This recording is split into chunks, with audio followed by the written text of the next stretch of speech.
వాడి మీద వాళ్ళ అమ్మ పంచప్రాణాలు పెట్టుకుందిరా. అవును విన్నారా ఎప్పుడన్నా? విన్నా. విన్నారు కదా.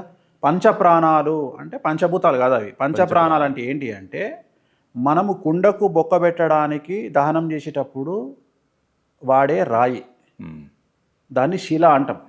శిల రాయి, ఇంత చిన్న కంకర రాయి. ఉమ్, రెండవది నిప్పు, మనం పెట్టిన దహనం. మూడవది ఎముకలు. నాలుగవది పక్షి. ఉమ్, ఐదవది చేసేటువంటి కర్త, అల్లుడు కావచ్చు, బిడ్డ కావచ్చు, కొడుకు కావచ్చు, కర్త. ఉమ్, ఈ ఐదుగురిని బేస్ చేసుకొని పుట్టినటువంటి మనిషి తాలూకా పంచప్రాణాలు ఉంటాయి. ఈ పంచప్రాణాలు గాలిలో కలిసిపోయినాయి అంటారు. ఈ పంచప్రాణాలు ఒకటిగా చేరి వెళ్తేనే మోక్షం సిద్ధిస్తుంది.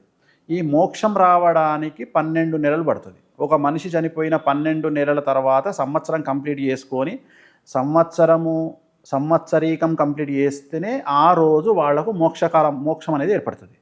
సో మనం పెట్టేటువంటి నెలకొక మాసికం నాడు పిండాలు పెడితే ఆ పిండము మనం వాళ్ళకు పెట్టే భోజనం. అంటే ప్రతి నెల అంటే వాళ్ళ ఒక్క రోజు మనకు ఒక నెల. సో మనం పెట్టే పిండాలు ప్రతి నెల మాసికం రోజు పెట్టే పిండాలు, లేదా వాళ్లకు బ్రాహ్మణులకు పెట్టే, మనం ఇప్పుడు ఉదాహరణ కొంతమంది అయితే పిండాలు పెడతారు, కొంతమంది ఏమో భోక్తలు పంతులను పిలిచి కూర్చోబెట్టి మంత్రం చెప్పి వాళ్ళకు ఫుడ్ పెడతారు. సో ఆ వచ్చినటువంటి వాళ్ళే తిన్న తిండి, ఆ ఫుడ్ అనేటువంటిది వాళ్లకు 1 మంత్ ఫుడ్.